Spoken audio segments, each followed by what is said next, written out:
मैं आशा करता हूं कि आप सभी लोगों ने अपने दस्तावेजों की स्कैन कॉपी अपने डेस्कटॉप पे रख ली है या अपने मोबाइल में सेव कर ली है।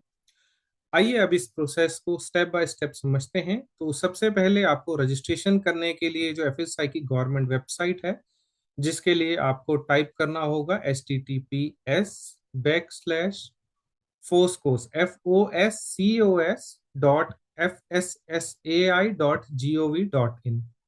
सो ये गवर्नमेंट की ऑफिशियल वेबसाइट है जहां पे जाके इस रजिस्ट्रेशन प्रक्रिया को हम पूरा करेंगे।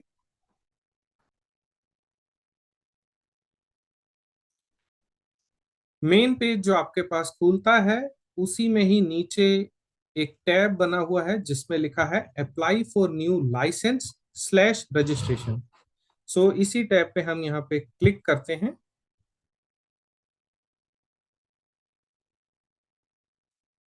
अगला जो विंडो आपके पास खुल के आता है, उसमें आपको तीन चीजों का विवरण दिया जाता है कि आप ये जर्नल के अंदर रजिस्ट्रेशन कराना चाहते हैं, रेलवे स्टेशन या फिर एयरपोर्ट के लिए रजिस्ट्रेशन कराना चाहते हैं। तो इसमें हम चयन कर रहे हैं जनरल कैटेगरी का।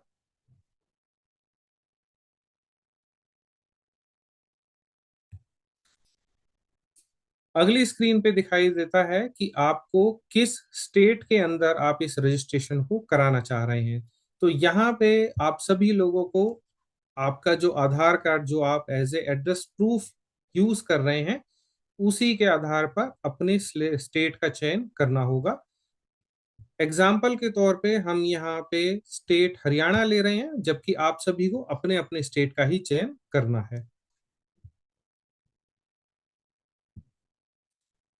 इसी के साथ ही हम आगे बढ़ते हैं और नीचे देखेंगे कि आपके पास काइंड ऑफ बिजनेस के अंदर काफी सारे टैब्स अवेलेबल दिखाई देते हैं कि आप मैन्युफैक्चरर हैं, रिटेल ट्रेडर हैं, फूड सर्विस है या फिर सेंट्रल गवर्नमेंट एजेंसीज हैं या हेड ऑफिस है। तो इसके अंदर हमें ट्रेड स्लैश रिटेल पे क्लिक करना है। इसी पेज पे थोड़ा सा नीचे आप आएंगे तो जो अन्य कैटेगरी आपको दिखाई दे रही हैं नीले कलर से, उसमें हमें रिटेलर पे सिलेक्ट करना है। आशा करता हूं कि आप सभी लोग मेरे साथ यहाँ तक इस रजिस्ट्रेशन प्रक्रिया पे पहुंच चुके हैं।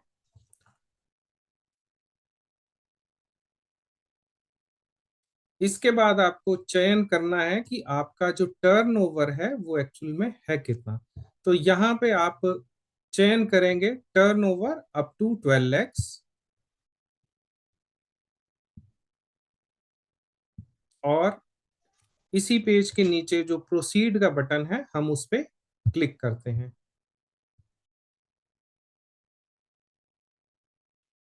अगले पेज पे आपको दिखाया जाता है कि आपने काइंड ऑफ बिजनेस जो सिलेक्ट किया है कि किस तरह का बिजनेस है, वो ट्रेड स्लैश रिटेल है। साथ ही साथ आप रजिस्ट्रेशन प्रक्रिया में आगे बढ़ रहे हैं। तो यहाँ पे आपको क्लिक करना है क्लिक हेयर टू प्रोसीड।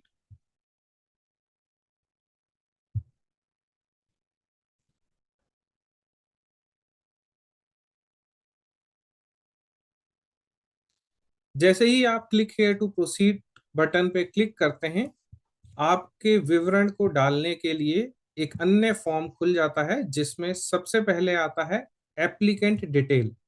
इसका मतलब है कि आप जिसके लिए अप्लाई कर रहे हैं, अगर आप ये खुद अपने समय रजिस्ट्रेशन करा रहे हैं, आप अपने आप का रजिस्ट्रेशन करा रहे हैं, तो यहाँ पे आपको आपका नाम लिखना होता है,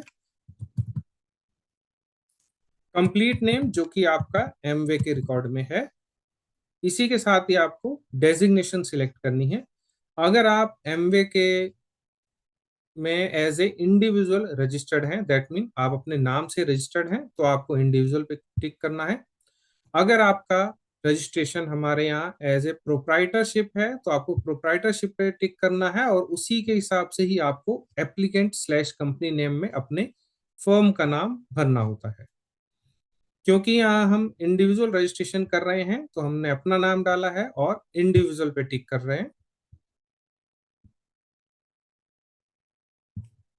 आगे बढ़ते हैं और देखते हैं कि और क्या अन्य विकल्प हैं जो हमें यहाँ पे भरने होते हैं। सबसे पहला विकल्प आया है एड्रेस ऑफ प्रीमिसेस, कि आपका जो एड्रेस है जहां से भी आप बिजनेस करते हैं उस एड्रेस का विवरण हमें यहाँ पे डालना पड़ता है। उदाहरण के तौर पे हम यहाँ पे अपने ऑफिस का एड्रेस डाल रहे हैं, बट आप सभी लोगों को अपना अपना एड्रेस डालना है, जो भी आपके आधार कार्ड जिसको आप एड्रेस प्रूफ के तौर पे यूज कर रहे हैं उस पे मेंशन हो। इसके बाद आपको डिस्ट्रिक्ट सिलेक्ट करनी पड़ती है। इसके बाद सब डिवीजन सिलेक्ट करेंगे हम सीधे हाथ की तरफ। अगर आपका एरिया किसी नियरेस्ट विलेज के साथ है या विलेज का पार्ट है तो आप उस विलेज को सिलेक्ट करेंगे, और पिन कोड के अंदर आपको आपका एड्रेस का जो पिन कोड है उसका चयन करना होगा। नियरेस्ट लैंडमार्क में अगर आप चाहें कि आपका जो नियरेस्ट लैंडमार्क है आप वो यहाँ डाल सकते हैं, अन्यथा वो मैंडेटरी नहीं है, बट अगर आप डालना चाहें तो नियरेस्ट लैंडमार्क भी यहाँ पे एंटर कर सकते हैं।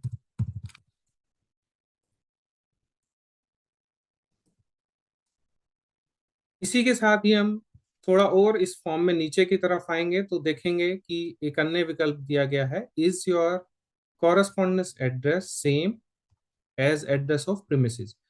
अगर आपका एड्रेस जहाँ पे आपका कॉरस्पॉन्डेंस एड्रेस है वो और प्रीमिसेस एड्रेस सेम है तो आप इस पे यस सिलेक्ट कर सकते हैं। अगर दोनों एड्रेस अलग अलग हैं तो आप नो सिलेक्ट करिएगा और कॉरस्पॉन्डेंस एड्रेस को अलग से फिल करिएगा। यस करते ही जो भी एड्रेस आपने प्रीमिसिस एड्रेस के अंदर डाला है वो सारा विवरण, वो सारी डिटेल आपकी कॉरस्पॉन्डेंस एड्रेस के अंदर अपने आप फिल हो जाती है। इसी के साथ हम थोड़ा सा इस फॉर्म में नीचे आते हैं और आपको यहाँ दिखाई देगा कि कॉन्टैक्ट डिटेल का ऑप्शन जिसको हमें फिल करना है। इस कॉन्टैक्ट डिटेल में मोबाइल नंबर और कॉन्टैक्ट पर्सन का नेम, ये दो मैंडेटरी चीजें हैं। तो हमेशा ध्यान रखिएगा यहाँ पे आपको, अगर आप अपना रजिस्ट्रेशन कर रहे हैं तो आपको आपका मोबाइल नंबर डालना है, और अगर आप किसी डाउनलाइन का रजिस्ट्रेशन कर रहे हैं तो इस फॉर्म में वो सारी प्रक्रिया और वो सारी डिटेल उस डाउनलाइन से रिलेटेड ही होगी जिसका आप रजिस्ट्रेशन यहाँ पे करवा रहे हैं। तो यहाँ पे हम एक डमी नंबर के तौर पे एक नंबर डाल रहे हैं। साथ ही साथ आप यहाँ पे अपनी ईमेल आईडी का चयन भी कर सकते हैं।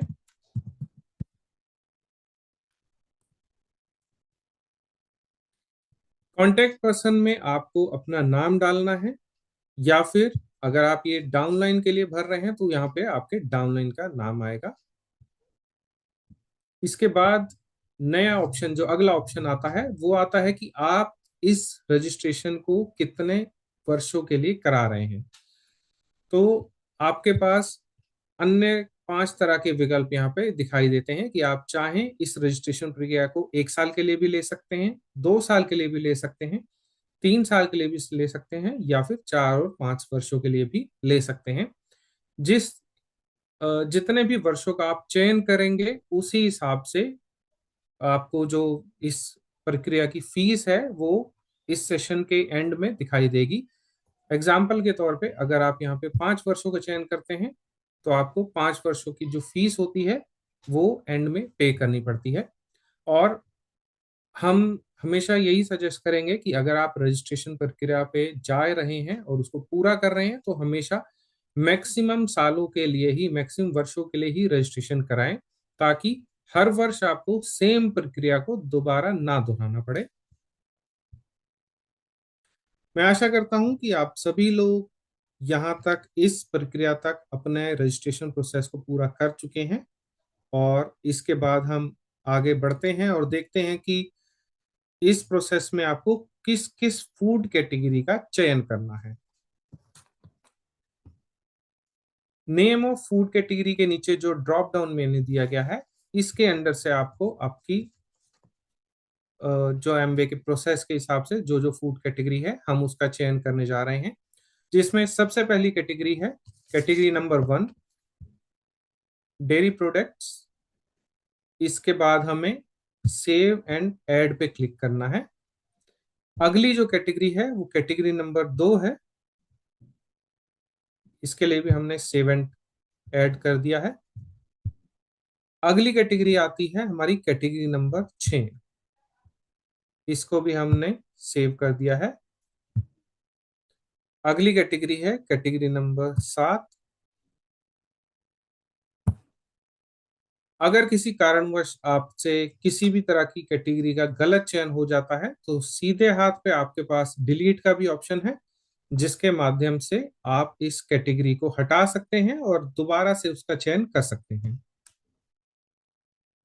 अगली कैटेगरी आती है कैटेगरी नंबर 12।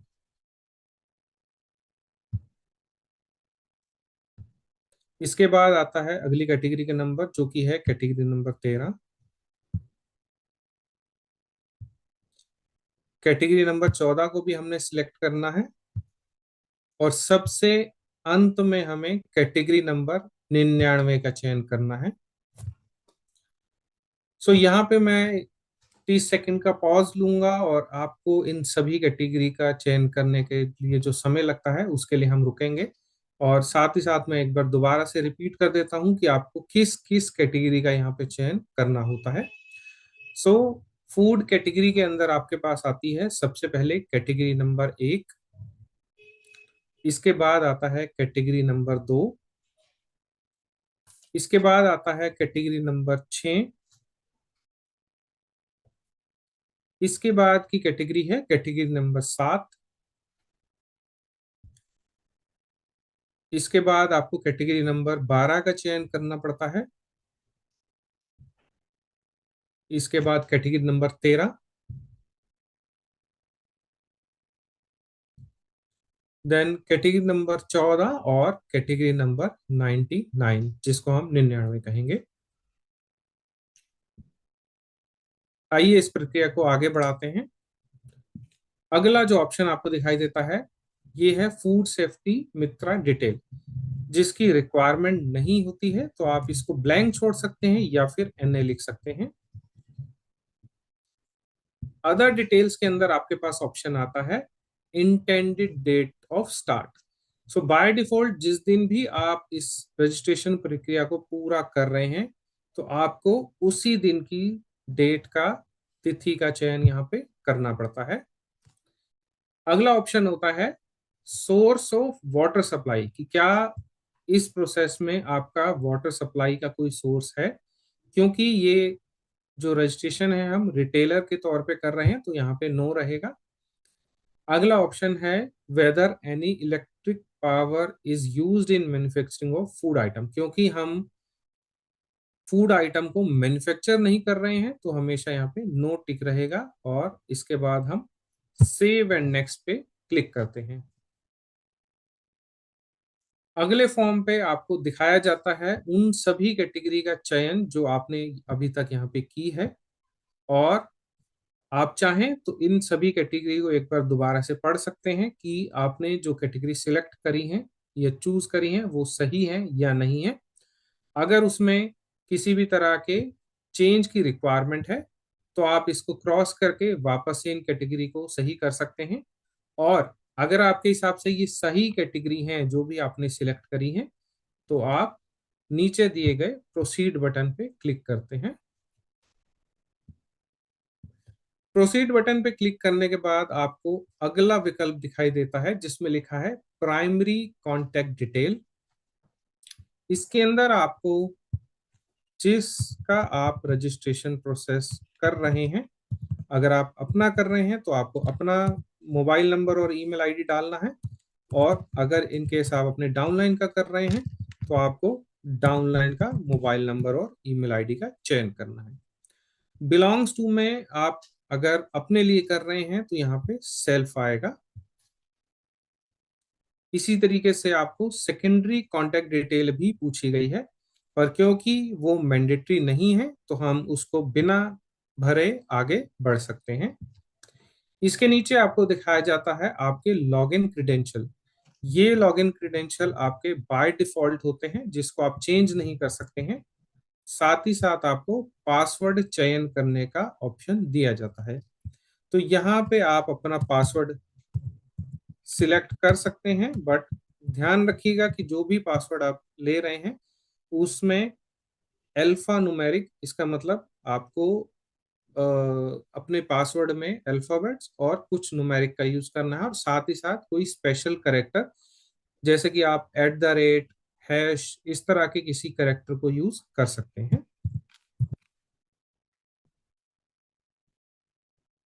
अगर इन केस आपका एंटर किया हुआ पासवर्ड और कंफर्म पासवर्ड दो अन्य पासवर्ड हुए, तो आपको यहाँ पे एक अलर्ट मैसेज भी दिखाई दे जाएगा, जिसके अनुसार आपको आपका पासवर्ड दोबारा से सही एंटर करना पड़ेगा।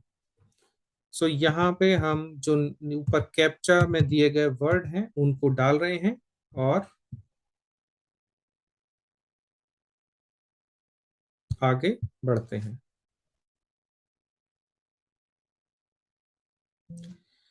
इस स्क्रीन पे आपको दिखाया जाता है कि जो मोबाइल नंबर और ईमेल आईडी आपने यहाँ पे चिन्हित की है, उस पे एफएसएसआई की तरफ से एक ओटीपी आया है। इस ओटीपी, वन टाइम पासवर्ड की जो वैलिडिटी है, ये आपकी यहाँ पे दर्शाई जा रही है, जो कि 9 मिनट 40 सेकंड तक वैलिड है। और आप चाहे अपना मोबाइल पे आए हुए पासवर्ड को या फिर ईमेल आईडी पे आए हुए पासवर्ड का विवरण यहाँ पे डाल सकते हैं। पासवर्ड डालने के बाद हमें सबमिट पे क्लिक करना है।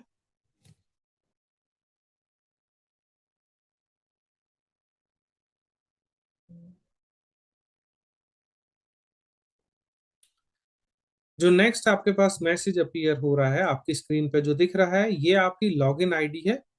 इस लॉगिन आईडी का विवरण आपको आपकी ईमेल आईडी पे भी जा चुका है, और साथ ही साथ अगर आपका जो मोबाइल है उसमें भी एज ए एसएमएस आपके पास ये लॉगिन आईडी आ चुका होता है। सो यहाँ पे हम इसको ओके करते हैं। ओके करते ही जो नेक्स्ट स्टेप दिखाया जाता है, उसमें ये दिखाया जाता है कि आपको, आपने अभी तक जिन जिन डॉक्यूमेंट्स को स्कैन करके अपने पास रखा था, अब बारी आई है उनको यहाँ पे अपलोड करने की। तो सबसे पहले आपको आपका फोटो आईडी यहाँ पे अपलोड करना है, जिसके लिए हम चूज फाइल ऑप्शन पे क्लिक करते हैं।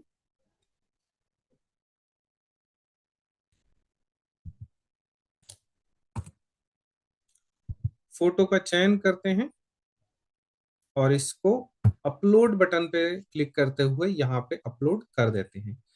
आप चाहें तो इस, अगर गलती से किसी कारणवश आपने जो आपका फोटोग्राफ है उसकी जगह किसी अन्य डॉक्यूमेंट को अपलोड कर दिया है, तो आप डिलीट ऑप्शन की मदद से उसको हटा सकते हैं और एक बार दोबारा से करेक्ट डॉक्यूमेंट का चयन कर सकते हैं। अगला विवरण है आपको आईडी प्रूफ, कि आप कौन से आईडी प्रूफ को यहाँ पे अपलोड करना चाहते हैं।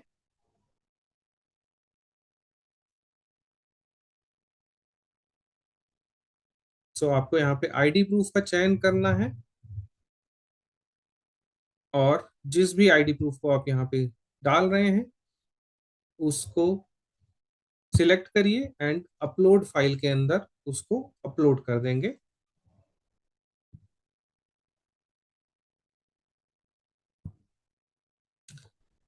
इसके बाद ऑप्शन आता है अदर डॉक्यूमेंट्स में, जहां पे आपको प्रूफ ऑफ प्रेमिसेस अपलोड करना है, या फिर हेल्थ एनओसी, आप कुछ भी अपलोड कर सकते हैं। प्रूफ ऑफ प्रेमिसेस के अंदर आप अपना आधार कार्ड भी अपलोड कर सकते हैं, जिसपे आपका एड्रेस चिन्हित होता है। तो यहाँ हम प्रूफ ऑफ प्रेमिसेस लेके आधार कार्ड अपलोड करते हैं। हमेशा ध्यान रखिएगा कि जो एड्रेस का विवरण आपने इस फॉर्म को फिल करने के टाइम पर भरा है, आपको डॉक्यूमेंट उसी एड्रेस के ही अपलोड करने हैं, जो कि आपके नाम पे होने चाहिए। और ये दोनों डॉक्यूमेंट आपके आईडी प्रूफ और प्रूफ ऑफ प्रेमिसेस दोनों सेल्फ अटेस्टेड होने चाहिए, तभी वो वहां पे मान्य होंगे। इसी विवरण को आप दोबारा से दोहरा सकते हैं। अगर गलती से आपने किसी कारणवश किसी गलत डॉक्यूमेंट का चयन कर लिया है, तो आप उसको डिलीट कर सकते हैं और सही डॉक्यूमेंट का चयन करके उसको दोबारा से अपलोड कर सकते हैं।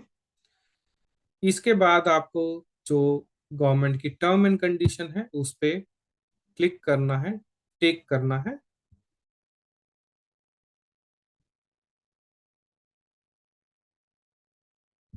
और यहाँ पे हम नीचे आते हैं और आपके पास अन्य विकल्प जो पेमेंट के विकल्प हैं उनको दिखाया जाता है। सो यहाँ पे आपको ऑनलाइन पेमेंट थ्रू रेजर पे सिलेक्ट करना है और पेमेंट करने के लिए पे बटन पे क्लिक करना है। तो जैसा कि हमने आपको बताया कि जो गवर्नमेंट की जो फीस है वो आपने जितने वर्षों का चयन किया है उसी के हिसाब से है। क्योंकि हमने 5 वर्षों का चयन किया है इसीलिए उनकी जो फीस है वो 500 रुपये है। अगर यही चीज आप 1 वर्ष का चयन करते हैं तो वो आपको 100 रुपये फीस चार्ज की जाती है। क्योंकि हम यहाँ पे एक डमी रजिस्ट्रेशन कर रहे हैं तो हम इस पेमेंट ऑप्शन को यूज नहीं करेंगे। बट आप सभी लोगों से निवेदन है कि अगर आप सब लोग इस प्रोसेस तक पहुंच चुके हैं तो आप कृपया इसकी पेमेंट करके इस प्रोसेस को, इस प्रक्रिया को समाप्त कर सकते हैं। इसके बाद हम आते हैं कि अगर आपने ये रजिस्ट्रेशन कर लिया है तो आप एमवे की वेबसाइट पे इसको किस तरह के से अपलोड कर सकते हैं। उस अपलोड प्रक्रिया के लिए आपको सबसे पहले एमवे की वेबसाइट mw.in www.mw.in पे आना होता है। पर इस प्रक्रिया को आगे बढ़ाने से पहले हम यहाँ पे 30 सेकंड का पॉज करेंगे ताकि जो भी दर्शक अभी तक इस फॉर्म को कंप्लीट कर रहे हैं और पेमेंट कर रहे हैं वो सभी अपना अ, उस प्रक्रिया को पूरा कर सकें ताकि हम आगे की प्रक्रिया पे बढ़ सकें।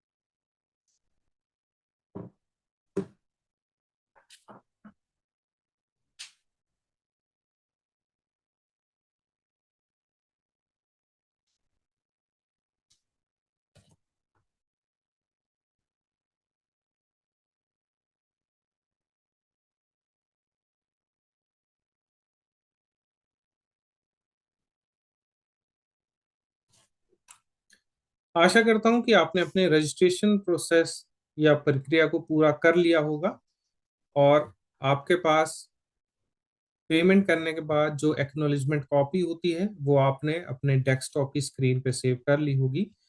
अब आते हैं हम अपने अन्य विकल्प पे कि आपको जो प्रक्रिया आपने पूरी की है उसका लाभ कैसे उठा सकते हैं या उसको हमारे साथ कैसे साझा कर सकते हैं। उसके लिए आपको एमवे की वेबसाइट www.mw.in पे लॉग इन करना है। आपको अपने यूजर आईडी और पासवर्ड की हेल्प से आपके जो मेन पेज है वहां पे पहुंचना है। सीधे हाथ पे आपको आपके नाम से आपका प्रोफाइल आइकन दिखाई देता है। आप जैसे ही इस पे क्लिक करते हैं, क्योंकि ये डमी आईडी हम यूज कर रहे हैं इसीलिए यहाँ पे AIE वेब यूजर दिखा रहा है, जबकि अगर ये आप अपने यूजर आईडी पासवर्ड से खोलेंगे तो यहाँ आप सभी का अपना अपना नाम दिखाई देगा। थोड़ा सा पेज डाउन करेंगे तो अकाउंट सेक्शन के अंदर आपको पर्सनल डिटेल का ऑप्शन दिखाई देता है। यहाँ पे हम पर्सनल डिटेल पे क्लिक करते हैं।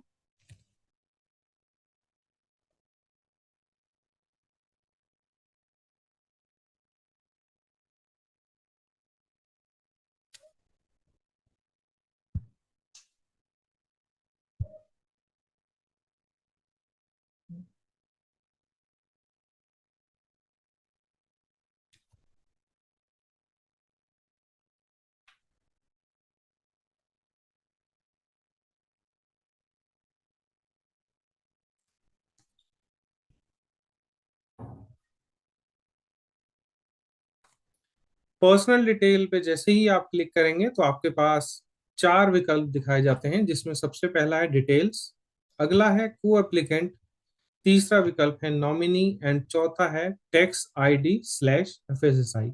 तो आपको सबसे लास्ट वाले ऑप्शन पे क्लिक करना है।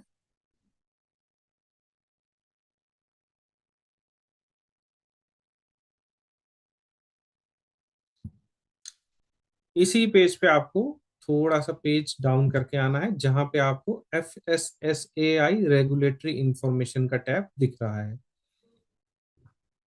इसी के अंडर आपको चयन करना है कि आपके पास जो डॉक्यूमेंट अभी अवेलेबल है, क्या वो एक्नॉलेजमेंट कॉपी है जो कि आपको पेमेंट करने के तुरंत बाद मिल जाती है, या फिर वो रजिस्ट्रेशन सर्टिफिकेट है जो आपको एफएसआई डिपार्टमेंट की तरफ से कुछ दिनों के बाद आता है।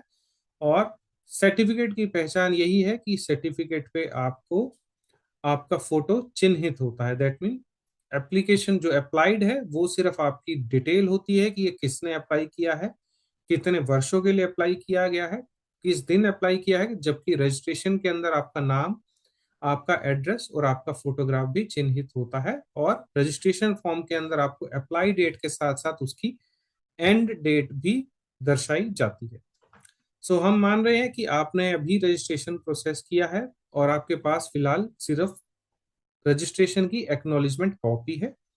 इसके लिए हम अप्लाइड सेक्शन में जाते हैं। इसके बाद आपको जो एक्नॉलेजमेंट नंबर आपके डॉक्यूमेंट पे मेंशन किया हुआ है, आपको यहाँ पे उसका डिटेल डालनी है।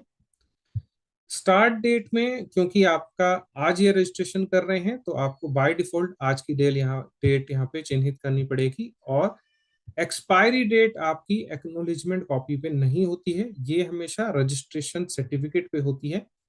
पर अगर आपने ये रजिस्ट्रेशन 5 सालों के लिए अप्लाई किया है तो आप अगले 5 वर्षों को यहाँ से चयन कर सकते हैं। और इसके बाद हम नीचे आते हैं जहां पे लिखा है FSI certificate slash acknowledgement receipt. तो ये प्रक्रिया जो आपकी एफएसआई की डिटेल यहाँ पे सबमिट करने की है, ये तब तक कंप्लीट नहीं मानी जाती है जब तक कि आप इसको यहाँ पे अपलोड ना कर दें। इसका मतलब है ये तभी कंप्लीट मानी जाएगी जब आपने अपना जो एक्नॉलेजमेंट कॉपी या फिर रजिस्ट्रेशन सर्टिफिकेट यहाँ पे अपलोड कर दिया है और उसको सेव बटन को क्लिक कर दिया है। जैसे ही आप इस सेव बटन को क्लिक करते हैं, ये सारा डेटा आपकी अपनी वेबसाइट पे आपके अकाउंट में सेव हो जाता है, जिसको हम इस प्रेजेंटेशन के माध्यम से दिखाना चाहेंगे। सो